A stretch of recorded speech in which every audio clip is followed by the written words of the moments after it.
আমি যদি বলি আমি ক্রয় করতেছি তাহলে কি হবে আই এম বাইং। আমি যদি বলি তারা ক্রয় করতেছে তাহলে কি হবে দে আর বাইং। আমি যদি বলি সে ক্রয় করতেছে তাহলে কি হবে হি ইজ বাইং। আসসালামু আলাইকুম, welcome back to my YouTube channel and Facebook page. তো আজকের ভিডিওটি খুবই গুরুত্বপূর্ণ হতে যাচ্ছে, কেননা আজকের ভিডিওটিতে আমি আপনাদেরকে শেখাবো আমি কাজ করতেছি, আমি খাইতেছি, আমি ঘুমাইতেছি, আমি কথা বলতেছি, আমি ফ্রেন্ড সার্কেলের মধ্যে আড্ডা দিতেছি। তো এই ধরনের সেন্টেন্সগুলোকে আপনারা কিভাবে ইংরেজিতে বলবেন। তো ইংরেজিতে বলার জন্য সর্বপ্রথম আপনাদেরকে তো সেন্টেন্সগুলোকে চিনবার উপায় হচ্ছে, যেমন আমি বাংলা ক্রিয়া শেষে যখনই দেখবেন তেসি, তেসো, তেসি, তেসেন, তো এগুলো থাকে তাহলে আপনারা কিভাবে চিনবেন। যেমন এখানে রয়েছে আমি কাজ করতেছি, তো এখানে সেন্টেন্সের লাস্টে রয়েছে যেমন তেসি, তারপর রয়েছে তেসো মানে তুমি ক্রয় করতেছো, লাস্টে রয়েছে তেসো, তারপর রয়েছে তেসি সে আমাকে ডাকতেছে। তো এরকম যদি থাকে তাহলে আপনারা কি করবেন। তো তা করার জন্য আপনাদের ফার্স্ট অফ অল যে স্ট্রাকচারটা ফলো করতে হবে, যেমন সর্বপ্রথম আপনাদের সেন্টেন্সের সাবজেক্ট থাকবে। তো সেন্টেন্সের সাবজেক্টের পরে আপনাদেরকে যেটা আনতে হবে, যেমন এম ইজ আরটাকে বসাতে হবে।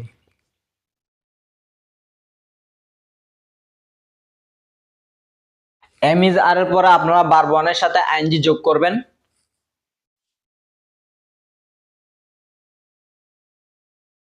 তারপর আপনারা সেন্টেন্সের অবজেক্টটাকে বসিয়ে দিবেন। তো যেমন আমি ফর এক্সাম্পল আপনাদেরকে বুঝাই দিতেছি, আমি কাজ করতেছি। তো এই সেন্টেন্সটাকে আপনি কিভাবে লিখবেন, লেখার জন্য সর্বপ্রথম আপনার যেটা ফোকাস করতে হবে, যেমন এই স্ট্রাকচারটা ফোকাস করতে হবে। স্ট্রাকচারটা ফোকাস করার জন্য সর্বপ্রথম আপনাকে সেন্টেন্সের সাবজেক্ট আনতে হবে। তো সাবজেক্ট আনার পর আপনাকে সাবজেক্ট অনুযায়ী এম ইজারটাকে বসাতে হবে। যেমন আয়ের সাথে কি বসে এম বসে, তো আমি এমটাকে বসালাম। তারপর কি আছে, তো ভার্ব ওয়ান বসবে। তো ভার্ব ওয়ানটা কোনটা, ভার্ব ওয়ান হচ্ছে করা, ডুয়ো করা। তো ভার্ব ওয়ানের সাথে এখানে দেখতে পাচ্ছেন যে আইএনজি যোগ, তো আমি আইএনজি যোগ করে নিচ্ছি। তাহলে কি হবে আই এম ডুইং। তারপরে কি রয়েছে, আমি কাজ করতেছি, তো I am doing the work.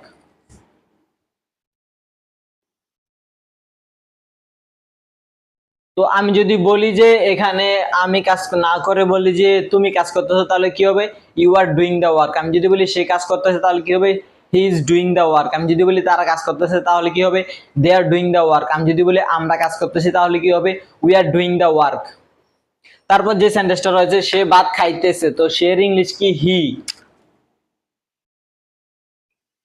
হি এর পরে আপনাদের কি আনতে হবে এম ইজ আরটাকে বসাতে হবে সাবজেক্ট অনুযায়ী। তাহলে হি এর সাথে কি বসে ইজ বসে।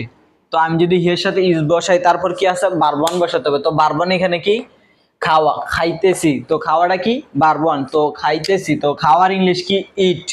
তো আমি যদি এখানে ইট বসাই, তারপরে কি আনতে হবে আমাদেরকে আইএনজি যোগ করতে হবে।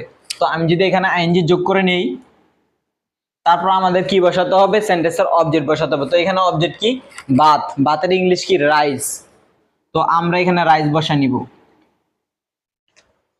তারপর আমি যদি বলি আমি ভাত খাইতেছি তাহলে কি হবে আই এম ইটিং রাইস। আমি যদি বলি তারা ভাত খাইতেছে তাহলে কি হবে দে আর ইটিং রাইস। আমি যদি বলি আমরা ভাত খাইতেছি তাহলে কি হবে উই আর ইটিং রাইস। তো এরপরে যেটা রয়েছে তারা ক্রিকেট খেলতেছে, তো তারা ইংলিশ কি দে। দেওয়ার পরে আপনাদেরকে এমিজারটাকে বসাতে হবে। তো দেয়ের সাথে কি বসে অবশ্যই আর বসে, তো আপনাকে দেয়ের সাথে অবশ্যই আরটাকে বসাতে হবে। তারপর কি এই সেন্টেন্সটা কি আনবেন আর বসানোর পরে ভার্ব ওয়ান আসবে। তো ভার্ব ওয়ানটা কি প্লে। তো আমি যদি এখানে প্লে লিখি, প্লের সাথে কি বসাতে হবে আইএনজি বসাতে হবে। তো আইএনজি বসানোর পর আপনাদেরকে কি বসাতে হবে অবজেক্টটাকে সিলেক্ট করতে হবে। তো এখানে অবজেক্ট কি ক্রিকেট।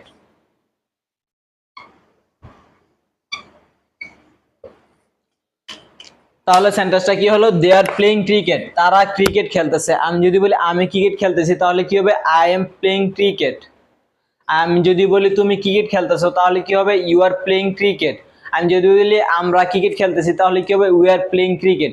তো তারপরে রয়েছে যে তুমি ক্রয় করতেছো, তো তুমির ইংলিশ কি ইউ, ক্রয় করা ইংলিশ কি বাই। তাহলে কি হবে সাবজেক্ট প্রথমে আসবে ইউ।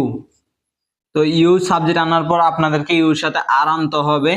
তো তারপর আপনাদেরকে ভার্ব ওয়ানটা আনতে হবে। তো ভার্ব ওয়ান কি বাই।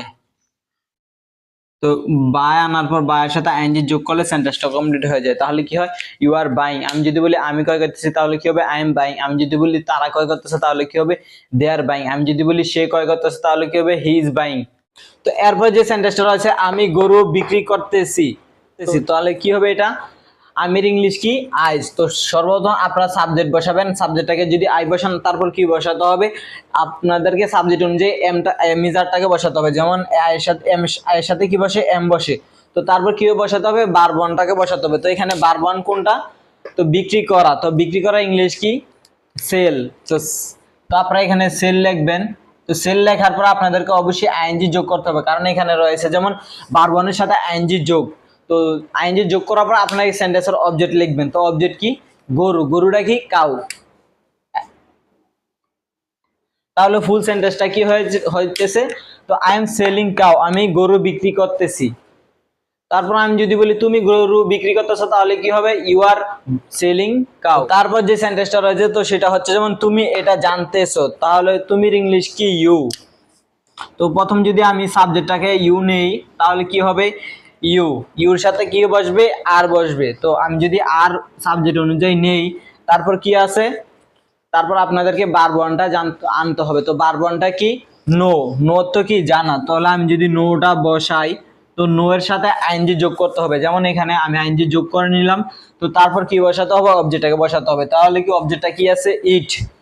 তুমি এটা জানতেছো, অবজেক্টটা এখানে কি? ইট। এটা তো কি? এটা। আমি যদি বলি আমি এটা জানতেছি, তাহলে কি হবে? আই এম নোয়িং ইট। আমি যদি বলি সে এটা জানতেছে, তাহলে কি হবে? হি ইজ নোয়িং ইট। আমি যদি বলি আমরা এটা জানতেছি, তাহলে কি হবে? উই আর নোয়িং ইট। তো তারপর যে সেন্টেন্সটা রয়েছে সে আমাকে ডাকতেছে, তো সে ইংলিশ কি? হি। তো সর্বপ্রথম আমরা এখানে প্রথমে হিটাকে নেওয়ার পর আমাদেরকে কি বসাতে হবে? সাবজেক্ট অনুযায়ী এম এর আরটাকে বসাতে হবে। তাহলে কি হবে? He is. হি এর সাথে ইজ বসে তারপর কি বসাতে হবে? বারবনটা বসাতে হবে। তো এখানে বারবনটা কি? বারবন হচ্ছে কল। ডাকার ইংলিশ কি? কল। তো আমি যদি কলটাকে বসার পর কলের সাথে কি বসাতে হবে? আইএনজি বসাতে হবে। তো আইএনজি বসিয়ে নিলাম। আইএনজি বসানোর পর এখানে তারপর কি বসাতে হবে? অবজেক্টটাকে বসাতে হবে। এখানে অবজেক্ট কি? আমাকে। আমাকের ইংলিশ কি? মি। তো পুরো সেন্টেন্সটা তাহলে কি হলো? হি ইজ কলিং মি, সে আমাকে ডাকতেছে। তো আমি যদি বলি তুমি আমাকে ডাকতেছো, তাহলে কি হবে? You are calling me. আমি যদি বলি তারা আমাকে ডাকতেছে, তাহলে কি হবে? They are calling me. আমি এরপরে যে সেন্টেন্সটা রয়েছে সেটা হচ্ছে তারা ঘুমাইতেছে। তো তারার ইংলিশ কি? দে। তো সর্বপ্রথম আমি দেটাকে নিলাম। তো সাবজেক্ট দে। তো দের পরে আপনাদেরকে কি বসাতে হবে? আর বসাতে হবে। তো আমি এখানে আর বসাই নিলাম। তো তারপর রয়েছে যেমন ঘুমানো, আমি ঘুমাইতেছি। তো তাহলে এখানে ঘুমানোর ইংলিশ কি? তো তারা ঘুমাইতেছে, ঘুমানোর ইংলিশ হচ্ছে স্লিপ। তো স্লিপের সাথে আপনারা আইএনজি যোগ করে নেবেন, তাহলে কি হবে? They are sleeping. তাহলে কি হবে? তারা ঘুমাইতেছে। তো আমি যদি বলি আমি ঘুমাইতেছি, তাহলে কি হবে? I am sleeping. আমি যদি বলি তুমি ঘুমাইতেছো, তাহলে কি হবে? You are sleeping. আমি যদি বলি সে ঘুমাইতেছে, তাহলে কি হবে? He is sleeping. তারপর তারপর যে সেন্টেন্সটা রয়েছে তো সেটা হচ্ছে যেমন আমি তাকে দেখাইতেছি। তো দেখানোর ইংলিশ কি? শো। তো আমির ইংলিশ কি? আই। তাহলে প্রথমে যদি সাবজেক্টটাকে আমি আই নেই, তাহলে কি হবে? তাহলে আপনাদেরকে আয়ের সাথে এম বসাতে হবে। তো আমি তারপর এমটাকে বসিয়ে নিলাম। তারপর আপনাদেরকে যেটা বসাতে হবে দেখানো। দেখানোর ইংলিশ কি? শো। তো আমি যদি শো লিখি, শো এর সাথে আইএনজি যোগ করতে হবে। তারপর আপনাদেরকে অবজেক্টটাকে বসাতে হবে। অবজেক্টটাকে এখানে কি রয়েছে? তাকে। তাকের ইংলিশ কি? হিম। হিম অর্থ কি? তাকে। তাহলে পুরো সেন্টেন্সটা কি হচ্ছে? আই এম শোয়িং হিম, আমি তাকে দেখাইতেছি। তো আমি যদি বলি সে আমাকে দেখাইতেছে, তাহলে কি হবে? হি ইজ শোয়িং মি, সে আমাকে দেখাইতেছে। তো এই ধরনের সেন্টেন্স গুলোকে আপনি যদি ক্লাসটা সম্পূর্ণ দেখেন তাহলে ইজি ভাবে লিখতে পারবেন। তো লিখতে পারবেন প্লাস বলতে পারবেন। তো এখানে আপনাদের মনে আরেকটা প্রশ্ন জাগতে পারে, দের সাথে আর কিভাবে বসে বা কোনটা সেন্টেন্সের সাথে কোন সাবজেক্টের সাথে এম ইজ আরটা বসে। তো তার জন্য আমি এখানে লিখে দিয়েছি। তো সেটা হচ্ছে যেমন হি সি ইট থাকলে আপনাদের কি বসবে? ইট বসবে। দে ইউ উই থাকলে কি বসবে? আর বসবে। আয়ের সাথে এম বসবে। তো এটা আপনাদেরকে অবশ্যই যদি মনে রাখেন, তাহলে আপনারা এই ধরনের সেন্টেন্সগুলোকে কমপ্লিট করতে কোনো সমস্যা হবে না। তো আজকের ভিডিওটা এ পর্যন্ত। তো ভিডিওটা ভালো লাগলে অবশ্যই একটি লাইক করে দিবেন, আর আমার চ্যানেলে নতুন দর্শক হয়ে থাকলে অবশ্যই আমার চ্যানেলটিকে সাবস্ক্রাইব করে পাশে থাকবেন। তো ধন্যবাদ সবাইকে এতক্ষণ পর্যন্ত আমার ভিডিওটা দেখার জন্য।